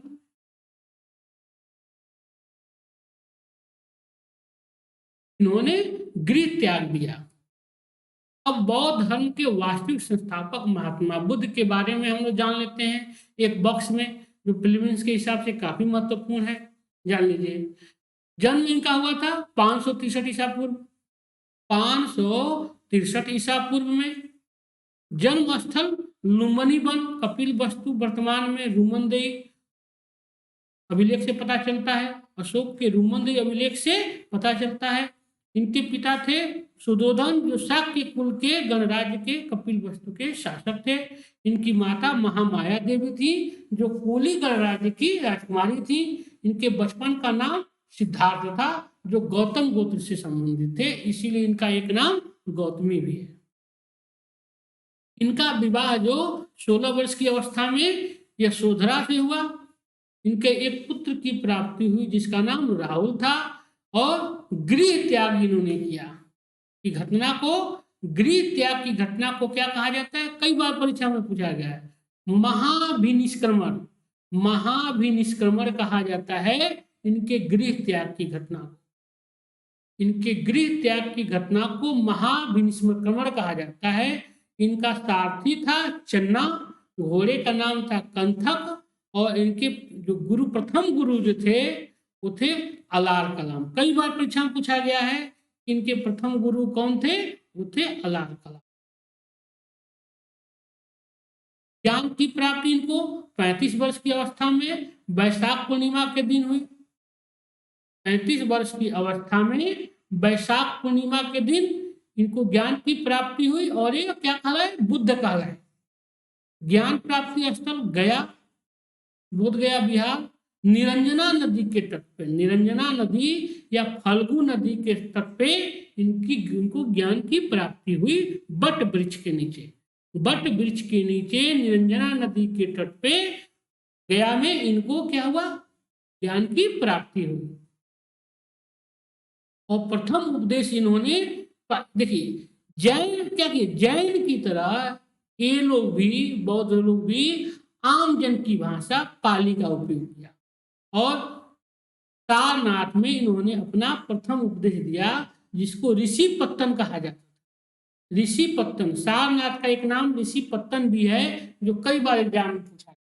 ऋषि पत्तन में इन्होंने अपना प्रथम उपदेश दिया। इसको क्या कहा जाता है, धर्म चक्र परिवर्तन कहा जाता है। इसको धर्म चक्र परिवर्तन कहा जाता है। बुद्ध का जो प्रथम जो उपदेश इन्होंने सारनाथ में दिया, ऋषि पत्तन में दिया, इसको क्या कहा जाता है, धर्म चक्र परिवर्तन। इनके शिष्य जो थे वो आनंद और उपाली, इनके महत्वपूर्ण शिष्य जो थे वो थे आनंद और उपाली। ये धर्म प्रचार इनका जो स्थल रहा, शाक्य कुल, काशी, मगध, अंग, मल, बज्जी, कोशलराज। बज्जी और कोशलराज में इन्होंने अपना धर्म प्रचार किया। और जीवन का अंत इनके जो हुआ 483 ईसा पूर्व में 80 वर्ष की अवस्था में वैशाख पूर्णिमा के ही दिन कुशीनगर के उत्तर प्रदेश के कासिम गांव में महापरिनिर्वाण की इनको प्राप्ति हो गई। इनकी मृत्यु हो गई 80 वर्ष की अवस्था में। तो बुद्ध के जीवन से कौन कौन सा जगह जुड़ा हुआ है, ये भी परीक्षा में पूछा जाता है, जान लीजिए। इनका जन्म हुआ था कहाँ, लुम्बिनी में। प्रथम प्रवचन इन्होंने दिया था सारनाथ में। ज्ञान की प्राप्ति हुई थी बोध गया में। और इनका निधन हुआ था कुशीनगर, जो मल्लों की राजधानी थी। बुद्ध के जीवन से की घटनाएं और उनसे जुड़े हुए क्या प्रतीक चिन्ह रहे हैं, ये भी परीक्षा में पूछा जाता है, बहुत बार पूछा गया है, जान लीजिए। गर्भ में आने का, बुद्ध को गर्भ में आने का जो घटना है, इसको का प्रतीक हाथी माना जाता है, ठीक है। और जन्म का कमल, यौवन का प्रतीक सांड माना जाता है। गृह त्याग, जिसको महाविनिष्क्रमण कहा जाता है, उसको घोड़ा से माना गया है। ज्ञान प्राप्ति बोधि वृक्ष, समृद्धि की प्राप्ति शेर। प्रथम प्रवचन को धर्म चक्र कहा जाता है, चक्र परिवर्तन। और निर्वाण की प्राप्ति पद चिन्ह, और मृत्यु को स्तूप, ये इनके प्रतीक हैं। मृत्यु को महापरिनिर्वाण को स्तूप, निर्वाण को पद चिन्ह, प्रथम प्रवचन को चक्र कहा जाता है, समृद्धि को शेर, ज्ञान प्राप्ति को बोधि वृक्ष, गृह त्याग को घोड़ा, इनके यौवन को सांड से, और जन्म का कमल, गर्भ में आना उनका हाथी, प्रतीक चिन्ह है। कहा जाता है कि बुद्ध 29 वर्ष की अवस्था में गृह त्याग कर दिए और 7 वर्ष भटकते रहने के बाद तथा 6 वर्ष की कठोर तपस्या के बाद गौतम बुद्ध को सर्वप्रथम वैशाली के समीप अलार कलाम, जो सांख्य दर्शन के क्या थे, आचार्य थे, सांख्य दर्शन के आचार्य थे, अलार कलाम नामक एक सन्यासी के आश्रम में गए, जहां इन्होंने उनको उपदेश, उपरांत वे उरुबेला, बोध गया को उरुबेला कहा जाता है, प्रस्थान किए, जहां उन्हें कौंडिल्य सहित 5 साधक मिले। कहने का मतलब ये हुआ 7 वर्ष भटकते रहने के बाद ये कहाँ पहुंचे, ये वैशाली पहुंचे, वैशाली के समीप पहुंचे, जहां ये इनके प्रथम गुरु अलार कलाम सिंह की मुलाकात हुई और उन्होंने इन्हें सांख्य दर्शन का उपदेश दिया। बुद्ध के प्रथम गुरु माने जाते हैं अलार कलाम, जहां उन्होंने उन्हें सांख्य दर्शन का उपदेश दिया। और उसके उपरांत ये उरुबेला चले गए, बोध गया चले गए, और जहां इन्हें कौंडिल्य सहित 5 साधक मिले, जो बाद में इनके प्रथम शिष्य वही बने 5 लोग। जो ऋषि पत्तन में जो 5 लोगों को इन्होंने उपदेश दिया, यही इनके 5 साथी। 35 वर्ष की अवस्था में बोध गया में वैशाख पूर्णिमा को एक रात पीपल वृक्ष के नीचे पुनपुन नदी, जिसको निरंजना भी कहा जाता है, फल्गु नदी, पुनपुन नहीं फल्गु नदी के तट पे सिद्धार्थ को क्या हुआ, ज्ञान की प्राप्ति हुई। सिद्धार्थ को ज्ञान की प्राप्ति हुई और ज्ञान प्राप्ति के बाद इनको गौतम बुद्ध के नाम से प्रसिद्ध हुए। गौतम बुद्ध ने अपने ज्ञान का प्रथम प्रवचन वाराणसी के सारनाथ में दिया था। किसको दिया था? जो उनके जो 5 साथी उनके साथ उर्वेला में थे, उन्हीं वही इनके प्रथम शिष्य थे।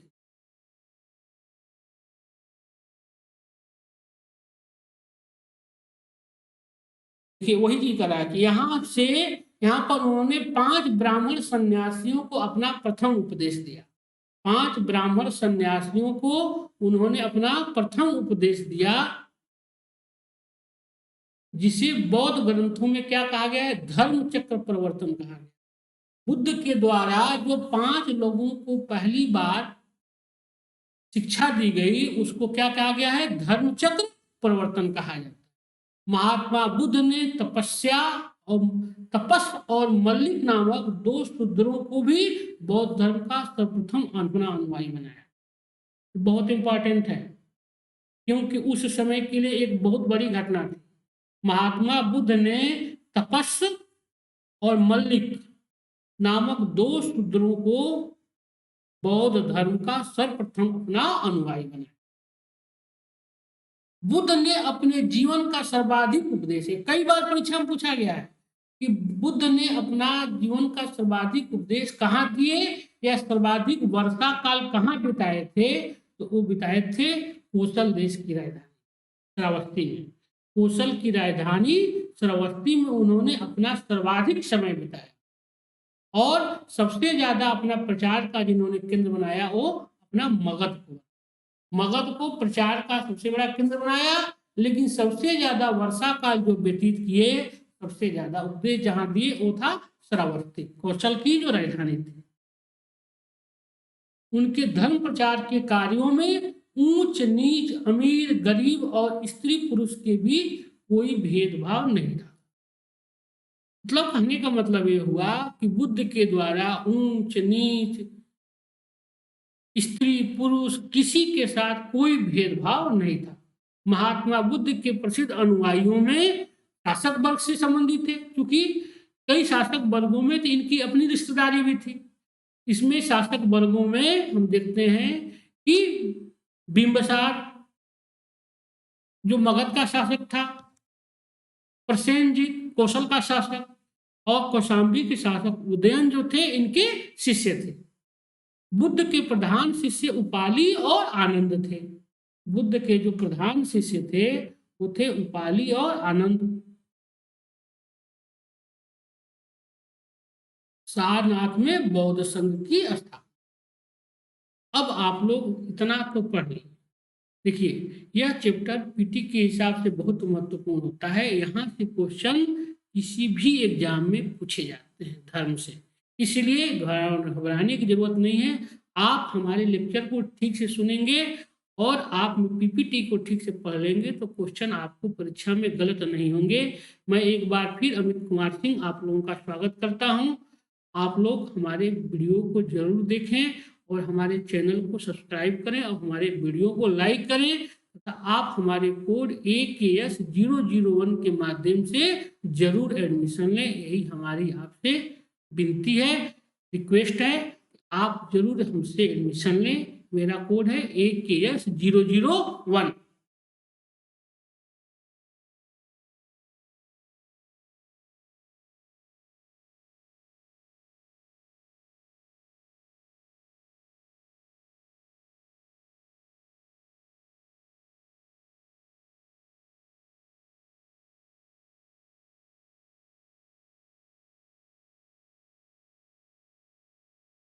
अब देखते हैं कि महात्मा बुद्ध ने अपने जीवन के अंतिम पड़ाव में कुशीनगर पहुंचे, हिरण्यवती नदी के तट पे। हिरण्यवती नदी के तट पे कहाँ पहुंचे? कुशीनगर। अपने जीवन के अंत में हम देखते हैं कि कहाँ चले गए? कुशीनगर चले गए, जहां 483 ईसा पूर्व में 80 वर्ष की अवस्था में इन्हें मृत्यु की प्राप्ति हुई, जिसको क्या कहा जाता है? बौद्ध परंपरा में महापरिनिर्वाण कहा जाता है। एक क्वेश्चन पूछता है कि महापरिनिर्वाण की घटना क्या है? इनकी बुद्ध को मृत्यु की प्राप्ति को क्या कहा जाता है? महापरिनिर्वाण की घटना का।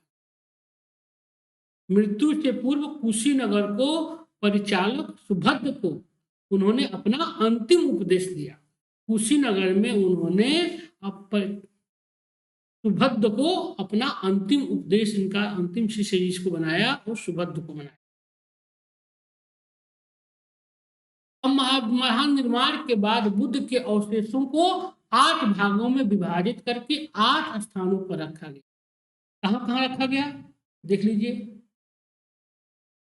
लिच्छवी के वैशाली, शाक्य कुल की कपिल वस्तु, कोली साम्राज्य, ब्राह्मण वेदपीठ, मोरिया पिपली वन, मल्लक कुशीनारा, बुल्ली अलकप्रद और अजात शत्रु के मगध, 8 जगह पे इनके अवशेषों को रख के स्तूपों का निर्माण। अब हम देखेंगे कि बौद्ध धर्म के क्या सिद्धांत थे। बौद्ध धर्म के सिद्धांत, बौद्ध दर्शन क्षणिकवादी और अंतःशुद्धिवादी है। बौद्ध दर्शन जो है वो क्या है? क्षणिकवादी और अंतःशुद्धिवादी है। इसके अनुसार सभी संस्कार क्या है? वैधर्मा है, अतः अप्रमाद के साथ मोक्ष का संपादन, मतलब सबको त्याग कर आप मोक्ष का की ओर बढ़े। बौद्ध दर्शन नितांत कर्मवादी है। यहाँ कर्म का आशय कायिक, याचिक, मानसिक चेष्टाओं से है। बौद्ध दर्शन अनिश्वरवादी है, ईश्वर में विश्वास नहीं करता। बौद्ध धर्म का पुनर्जन्म में विश्वास है।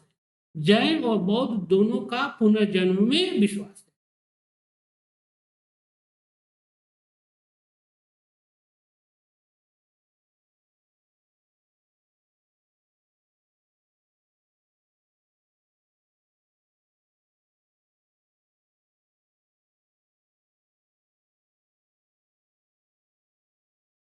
अब देखते हैं कि बौद्ध धर्म में व्यक्ति भौतिक और मानसिक तत्वों को 5 स्कंधों के रूप में देखता है। रूप, वेदना, संज्ञा, संस्कार और विज्ञान, ये 5 रूप में देखता है। ये इसको निर्मित बताया है। इन 5 रूपों से इसको निर्मित बताया है बौद्ध धर्म में। महात्मा बुद्ध के अनुसार संसार दुखमय है और लोग केवल काम, इच्छा, लालसा के कारण दुख पाते हैं।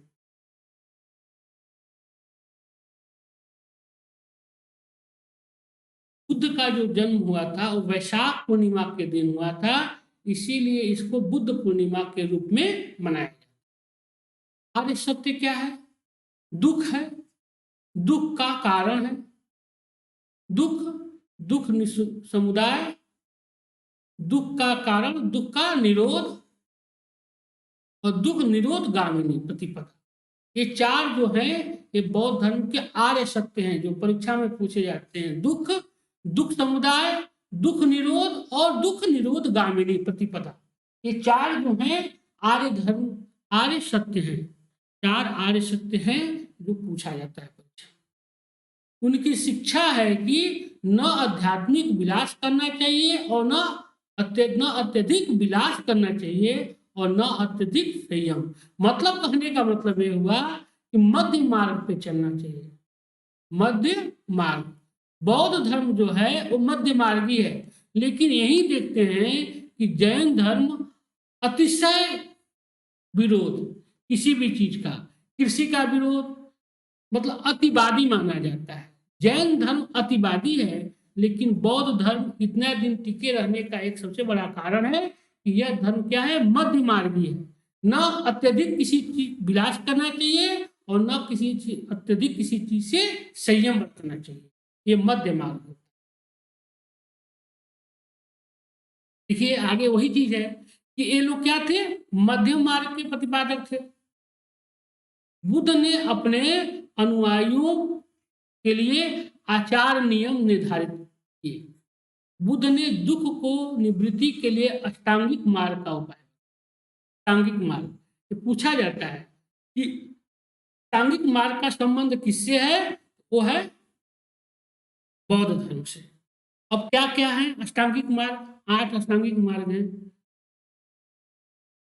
सम्यक दृष्टि, सम्यक संकल्प, सम्यक वाक, सम्यक कर्मांत, सम्यक जीविका, सम्यक व्यवसाय व्यायाम, सम्यक स्मृति और सम्यक समाधि। ये आठ आठ जो है क्या है, अष्टांगिक मार्ग है। ये आठ जो है अष्टांगिक मार्ग है। सम्यक दृष्टि, सम्यक संकल्प, सम्यक वाक, सम्यक क्रमांत, सम्यक जीविका, सम्यक व्यायाम, सम्यक स्मृति, सम्यक समाधि। ये बौद्ध धर्म के अष्टांगिक मार्ग है, आठ अष्टांगिक मार्ग जो परीक्षा में पूछते हैं कि अष्टांगिक मार्ग किससे संबंधित है, तो बौद्ध धर्म से। अब इंपॉर्टेंट है परीक्षा की दृष्टि से कि बौद्ध संगतियों का आयोजन कहाँ कहाँ हुआ था और किन शासकों के समय में हुआ था, और इन बौद्ध संगतियों की अध्यक्षता किसने की थी। तो प्रथम जो बौद्ध संगति का आयोजन हुआ वो हुआ 483 ईसा पूर्व में। बुद्ध के मृत्यु के बाद 483 ईसा पूर्व में प्रथम बौद्ध संगति का आयोजन हुआ। कहाँ? राजगृह में। राजगृह किसकी राजधानी थी? अजातशत्रु की राजधानी थी। राजगृह में प्रथम बौद्ध संगति का आयोजन हुआ, जिसकी अध्यक्षता महाकश्यप ने किया और शासन था अजातशत्रु। अजातशत्रु के शासन काल में 483 ईसा पूर्व में महाकश्यप के नेतृत्व में राजगृह में प्रथम बौद्ध संगति की आयोजना, और फिर उसके 100 साल बाद द्वितीय बौद्ध संगति की आयोजना 383 ईसा पूर्व में वैशाली में कालाशोक के शासनकाल में शावक मीर के अध्यक्षता में, या सर्वकामिनी कहा जाता है, सर्वकामिनी की अध्यक्षता में दूसरा। ठीक है। तृतीय जो बौद्ध संगति हुआ वो 250 ईसा पूर्व अशोक के शासनकाल, जिसको क्या कहा जाता है? थेरवादियों की सभा। 350 ईसा पूर्व में पाटलिपुत्र में आयोजन हुआ। इसकी अध्यक्षता किसने किया था? मोगलिसपुत्तिस ने। तीसरे बौद्ध संगति की अध्यक्षता मोगलिसपुत्तिस ने किया था, और शासक कौन थे? अशोक के समय में हुआ। मौर्य शासक अशोक के समय में 250 ईसा पूर्व में तृतीय बौद्ध संगति का आयोजन हुआ। इसको क्या कहा जाता है? यह थेरवादियों की सभा कहा जाता है। थेरवाद कई बार परीक्षा में पूछा गया है कि किस बौद्ध संगति को थेरवादियों की सभा कहा जाता है, तो तृतीय बौद्ध संगति को थेरवादियों की सभा कहा। चतुर्थ जो बौद्ध संगति हुआ वो प्रथम सदी ईसा पूर्व में हुआ। कहाँ हुआ था? कुंडलवन कश्मीर में। कश्मीर के कुंडल वंश में चतुर्थ बौद्ध संगति का आयोजन हुआ वसुमित्र के नेतृत्व में। वसुमित्र के अध्यक्षता में चतुर्थ बौद्ध संगति का आयोजन हुआ। इसको क्या कहा जाता है? यह महायानों का सम्मेलन कहा जाता है। महायान, क्योंकि हम देखते हैं कि यहीं पे बौद्ध धर्म दो हिस्सों में बट गया, हीनयान और महायान, और इसको महायानों की सभा कहा जाता है। चतुर्थ बौद्ध संगति को किसके समय में हुआ था? ये हुआ था कुषाण शासक कनिष्क के शासनकाल। यह था महायानों की सभा। महायानों की सभा थी ये। महायानों की सभा, यह बौद्ध संगतियों का आयोजन। अब बौद्ध धर्म के प्रसार के क्या कारण थे?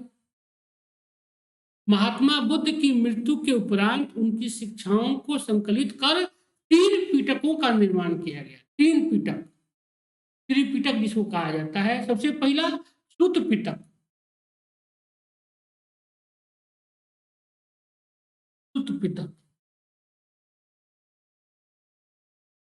इसमें पिटकों में सबसे बड़ा है। इसमें बुद्ध के उपदेशों और उनके संवादों का संकलन किया है। जिसकी रचना किसने किया था? सुत्त पिटक की रचना उनके शिष्य आनंद ने किया। और दूसरा विनय पिटक। ये पिटकों में सबसे छोटा कहा जाता है। इसमें बौद्ध संघ के आचार विचार, नियम विशेष का संकलन किया गया है। इसका संकलन किसने किया था? उपाली ने। और तीसरा है अभिधम्म पिटक, यह पिटकों में मध्यम है। तीसरा इसमें बुद्ध के आध्यात्मिक और दार्शनिक विचारों का संकलन है। कहा जाता है कि अभिधम्म पिटक की रचना संस्कृत भाषा में, अभिधम्म पिटक की रचना संस्कृत भाषा में। बौद्ध धर्म ईश्वर और आत्मा को नहीं मानता है। पुनर्जन्म को तो बौद्ध धर्म मानता है, लेकिन ईश्वर और आत्मा को नहीं मानता है। इसे विशेष रूप से निम्न बलों का समर्थन प्राप्त। हम देखते हैं कि बौद्ध धर्म जब ईश्वर और आत्मा को नहीं मानता है, जब आत्मा को नहीं मानेगा तो शुद्धता और अशुद्धता का कोई मतलब नहीं है। और ईश्वर को नहीं मानने से क्या हुआ कि जो निम्न वर्ण के लोग थे वो सबसे ज्यादा उनका समर्थन बौद्ध धर्म को मिला, क्योंकि इसमें वर्ण व्यवस्था की निंदा की गई है।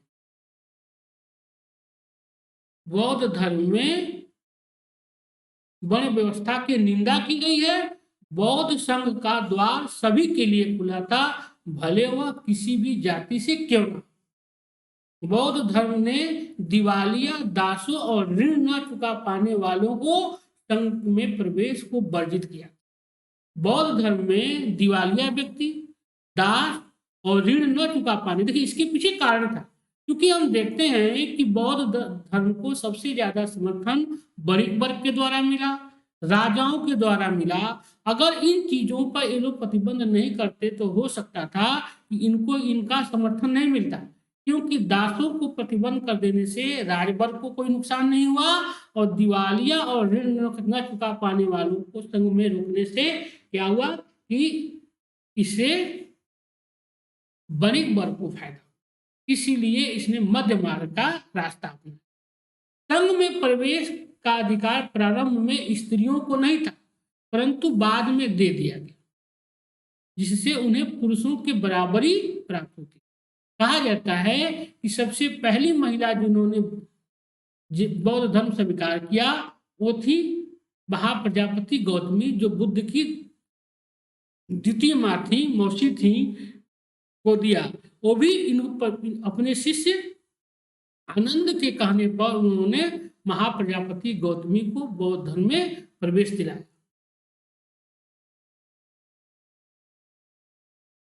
ब्राह्मण धर्म की तुलना में बौद्ध धर्म अधिक उदार और जनतांत्रिक था, क्योंकि बौद्ध धर्म क्या था? मध्य मार्गी था। और जैन धर्म जो था वो अतिशयवादी था। बुद्ध का व्यक्तित्व और धर्मोपदेश देने की उनकी प्रणाली दोनों ही बौद्ध धर्म के प्रचार में सहायक थी।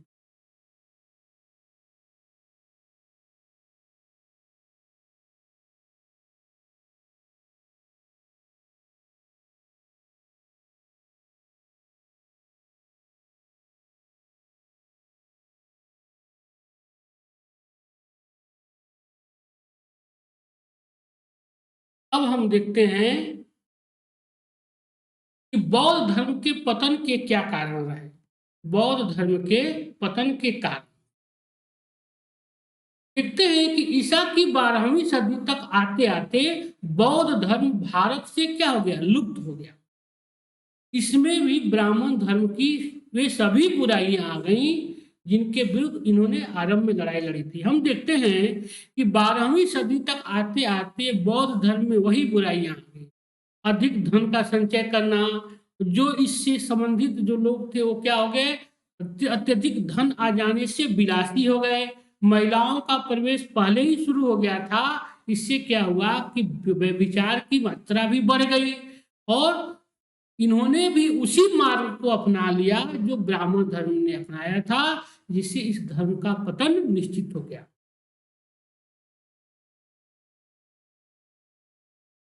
बौद्ध धर्म की चुनौती का मुकाबला करने के लिए ब्राह्मणों ने अपने धर्म में सुधार किया।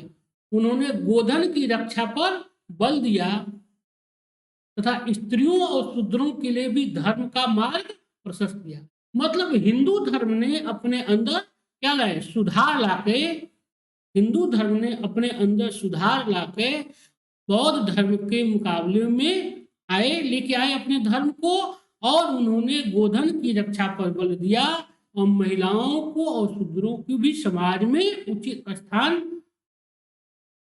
का मार्ग प्रशस्त किया।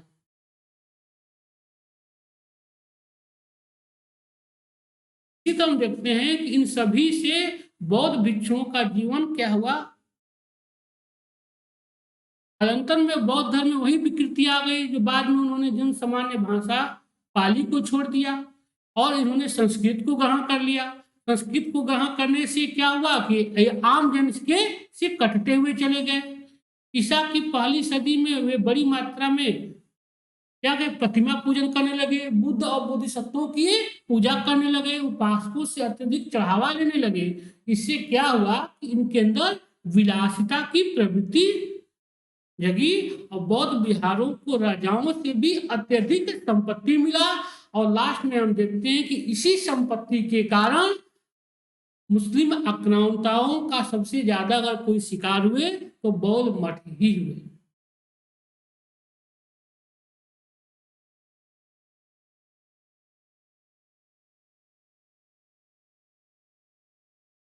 देखते हैं कि बिहारों में अपार संपत्ति और स्त्रियों के प्रवेश होने से उनकी स्थिति में क्या हुआ, बिगड़ी।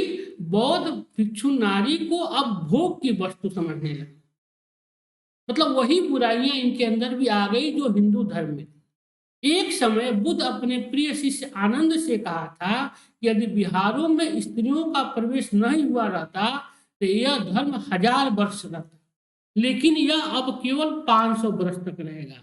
मतलब बुद्ध को पता था कि क्या होगा कि महिलाओं से के प्रवेश से क्या आएगी कि बौद्ध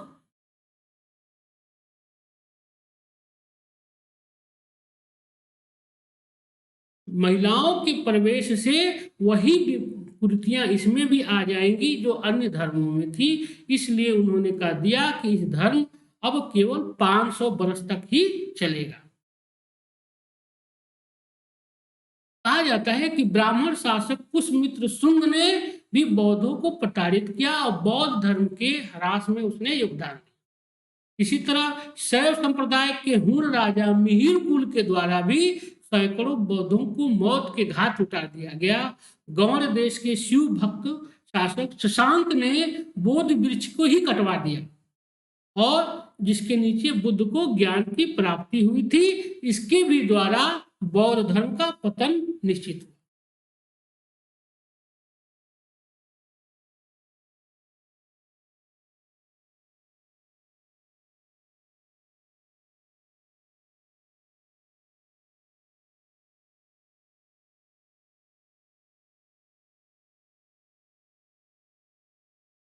तो हम देखते हैं, थोड़ा सा देख लेते हैं भागवत धर्म।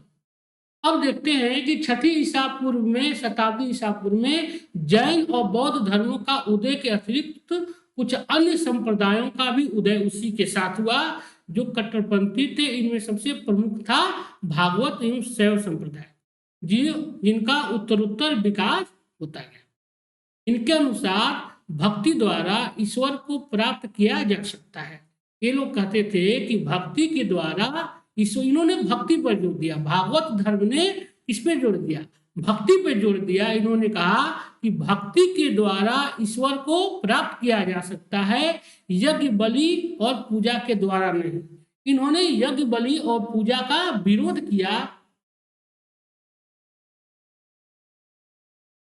और इन्होंने कहा कि भक्ति के द्वारा ईश्वर को प्राप्त किया जा सकता है। इस मत को मानने वाले क्या थे, भागवत कहलाए और इनका केंद्र कहाँ था, मथुरा। इस मत के जो प्रवर्तक माने जाते हैं वो वासुदेव को माना जाता है। भागवत मत के प्रवर्तक जो माने जाते हैं वो कौन थे, वासुदेव को माना जाता है। वे यादवों की विष्णु शाखा के प्रधान थे। बाद में वासुदेव ने जो कृष्ण माने जाते थे इस संप्रदाय को लोकप्रिय। अब हम देखते हैं कि इनके सिद्धांत क्या थे। वैष्णव धर्म की एक प्रमुख विशेषता इसकी अवतारवाद की संकल्पना। यह अवतारवाद पे जोड़, ये विष्णु के अवतारों का वर्णन करता है। अवतार का सामान्य अर्थ ऊपर से नीचे आना, अवतार का मतलब होता है ऊपर से नीचे आना, उतरना, शरीर धारण करना, जन्म ग्रहण करना, प्रादुर्भाव, अवतरण तथा अंशोद्भव है, यही है अवतार। अवतार शब्द भगवान विष्णु अथवा देवताओं के अवतरण के लिए प्रयुक्त। अमर कोश व गीत गोविंद में विश्व कृष्ण के 39 अवतारों का उल्लेख मिलता है, परंतु वास्तव रूप में 10 अवतारों का सर्वाधिक प्रचलित है। 10 अवतार जो इनके हैं वो सर्वाधिक प्रचलित है। भगवत गीता, श्रीमद् भगवत गीता जो है वह महाभारत का क्या है, एक अंश है। श्रीमद् भगवत गीता महाभारत का एक अंश है। यह महाभारत के 6वें पर्व भीष्म पर्व से लिया गया है। यह एक क्षेपक है। इसमें 18 अध्याय और 700 श्लोक है। इसे उपनिषदों का सार कहा है। श्रीमद् भागवत गीता जो है यह महाभारत का अंश है और किससे लिया गया है, भीष्म पर्व से लिया गया है। इसमें 18 अध्याय और 700 श्लोक है। इसे उपनिषदों का सार कहा जाता है। गीता पे जो टीका टिप्पणी लिखे प्रमुख मध्यकालीन जो विद्वान रहे वो थे शंकराचार्य, रामानुजाचार्य, मधुसूदन सरस्वती और संत ज्ञानेश्वर ने गीता पे क्या लिखा है, टीका लिखा। अब हम देखते हैं कि आधुनिक काल में भारतीय राष्ट्रवाद के नीति पूरक आधार के पक्ष में तर्क प्रस्तुत करने के लिए भारत में कई राष्ट्रवादी नेताओं ने भगवत गीता पे टीकाएं लिखी हैं। जैसे बाल गंगाधर तिलक ने गीता रहस्य लिखा है। जैसे बाल गंगाधर तिलक की पुस्तक है गीता रहस्य।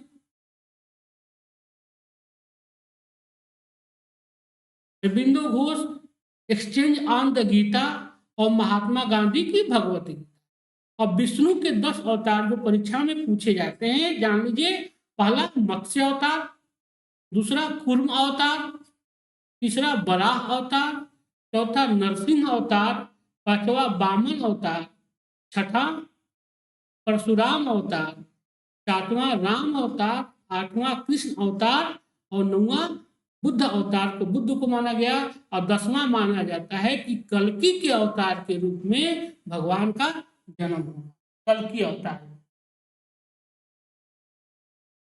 इस तरह आज का क्लास यही समाप्त होता है। मैं अमित कुमार सिंह एक बार आप लोगों का फिर स्वागत करता हूं। दोस्तों मेरा कोड है AKS001। आप हमारे कोड के तहत जरूर एडमिशन लीजिए और आप हमारे वीडियो को लाइक कीजिए तथा हमारे चैनल को सब्सक्राइब करें, यही आपसे हमारी विनती है। इसी के साथ आज का क्लास हम समाप्त करते हैं। नमस्कार, धन्यवाद।